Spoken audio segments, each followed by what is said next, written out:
The Liric Hotel is a EHL hotel positioned in the city center with a wonderful view of the waterfront. The facilities of the Liric Hotel include 250 guest rooms comprised of 50 premium and 200 standard rooms, one of the restaurants with 125 seats and an adjoint 50 seats per lounge section. Having a 2,000 square feet conference and event space with flexible configuration is the ideal situation for large groups and conventions. In addition, the Liric Hotel also has a one-bay exercise room and a small pool with an outdoor recreation area. Although these facilities are great for a hotel in this category, the competition has very similar footprint facilities and services. Concerning the services, the Liric Hotel offers for free parking, national and international telephone service, guest laundry and dry cleaning, guest room digital entertainment and room service. A big problem faced by the Liric Hotel was that due to the decreasing profitability of the hotel, no refurbishments were made during the 8 years of operations. Only some upkeep and maintenance could be done, although this decrease in profitability not only affected the Liric Hotel but also the competitive set.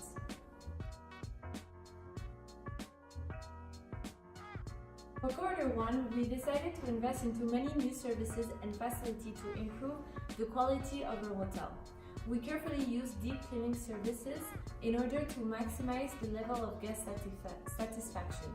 However, our results were clearly showing that we still needed to improve the quality of our hotel and the guest satisfaction. Non-room revenue generated by other departments contributed to 46.35% in the first quarter, with an unproportionate level of expenses of 10.28%. Hi, I'm Eric Rubaisa, the Rooms Division Manager of the Liric Hotel. For Q1, we based our pricing strategy on a cost-based pricing. We based the prices on historical data gathered from previous years, not taking into account what the competitive set was doing. Due to this, our net profits for the first quarter were extremely low compared to the later months. Therefore, the percentage were higher for weekdays than for weekends. Therefore, it helped us to differentiate our pricing strategy between weekdays and weekends. Because we had a lot of refurbishment done in the first quarter, we increased rates to compensate our investments. Hi, I'm Sonia, the Revenue Manager at Liric Hotel. Q1 could be called quarter of adaptation and learning, as it can be seen that our ADR RevPAR followed huge variations. The initial RGI, NPI and ARI were low but progressively increasing as of March. We were able to be higher than our competitors. The low performance of the quarter could mean that we had a lack of understanding of the market. Maybe prices fixed were far too low in a low demand period. Such errors caused our Q1 to be one of the worst quarters, with extremely low revenue.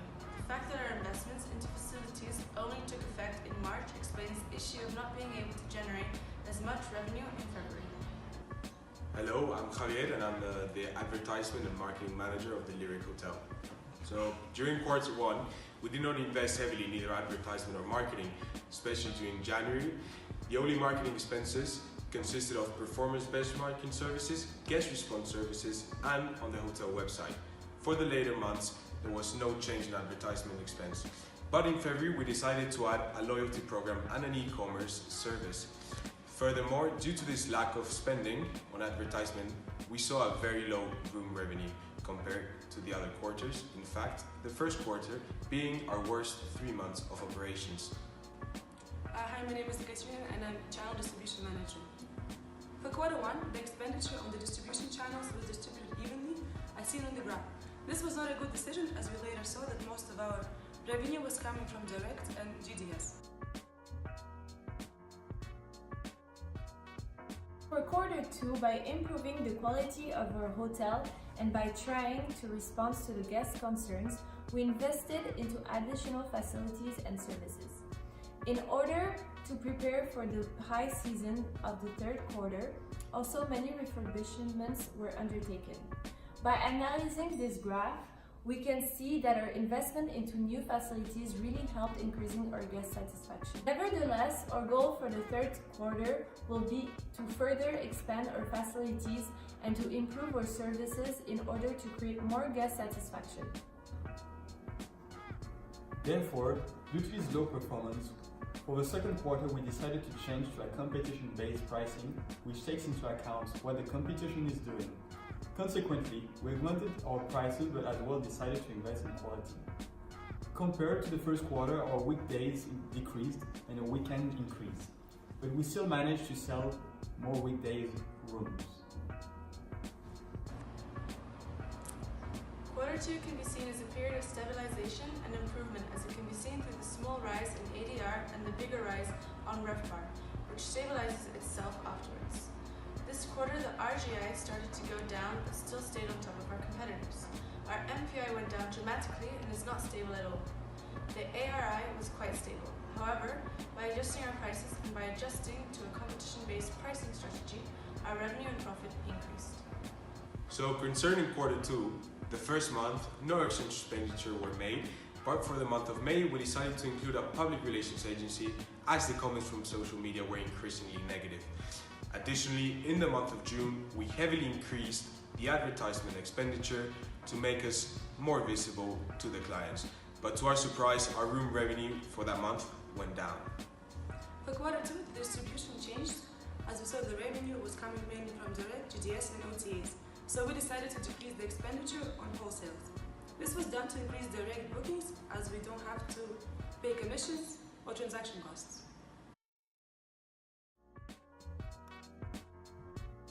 For quarter 3, in order to further increase our guest satisfaction and maintain our position on the price-value map, we engaged into further refurbishments throughout the quarter.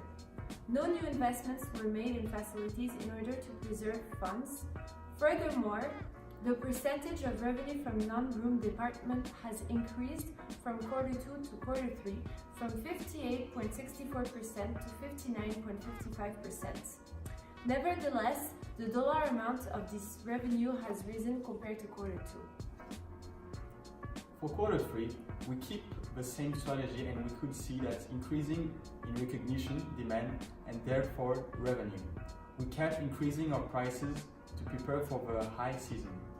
By doing so, we can clearly see an improvement on the pricing value map in quality. Compared to quarter 2, quarter 3 is finally stabilizing in weekdays and weekend rooms. Quarter 3 is high season and is our most profitable quarter, especially for the month of August. Our profits and revenue went up, as well as our guest satisfaction and quality. Our ADR and RevPAR increased as well, and then faced a slight drop in September. In this quarter, the MPI starts to recover and goes up in the month of August. ARI starts going up until September and is able to stay on top of competitors. RGI starts decreasing in July but manages to stay above competitors until September. Quarter 3 showed to be the quarter with both the highest room revenue and net profits. Although no changes were made in advertisement or marketing expenditure, only in September we decided to increase the advertisement expense to increase our visibility, as it was the last month of quarter 3, and therefore the last month of our most profitable quarter. As the comments on social media were positive, and compared to the competition we were spending more or less the same amount, we decided not to change our expenses. Quarter 3, slight changes were done to the channel distribution, as we wanted to focus mainly on direct and GDS, now abandoning big investments on OTAs and wholesale.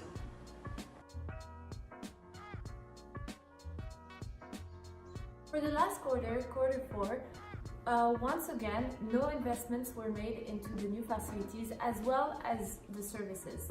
This was due to the time it might take to implement these new facilities. Also, as our guest satisfaction was intermediate, we decided to keep investing into new refurbishments. We have seen a drop in percentage coming from the non-room department from 59.55% in quarter 3 to 55% in quarter 4. For quarter 4, we kept the same pricing strategy, but because it's low demand, our occupancy for both weekday and weekend rooms went down. Compared to quarter 3, quarter 4 was definitely worst. Both our MPI and RGI decreased and went below our competitors. However, ARI stays stable with only a slight decrease and manages to stay above competitors. Compared to quarter 3, both our ADR and RevPAR went down. The RevPAR significantly went down before reaching a certain stability in November and December. During quarter 4, we were aware that it was going to be the least profitable quarter. And due to a lack of understanding of this, we did not decrease our marketing and advertisement expenditure, which led to a decrease in net profit, as we had as well a decrease in room revenue. Luckily, we realized that we had to cut down our expenses, and we did so. That led to an increase in the net profit. For quarter 4, as we saw a decrease in both occupancy and therefore net profit, in order to cut costs, we decided to invest mainly in direct and GDS, like in the previous quarter, but still decreasing expenditure in OTAs and wholesale.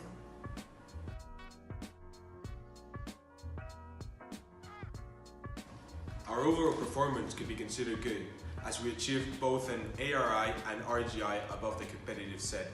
Unfortunately, our overall MPI was lower than the competitive set, but only by 1.3 points. In addition, we managed to exceed owners' expectations in the objectives concerning the gross operating profit, as the owners wanted us to achieve an GOP in excess of 25%, and we achieved a GOP of 43.07%. Additionally, we managed to achieve a 13% return on investment, which as well exceeds owners' expectations, as they wanted us to get 10% ROI.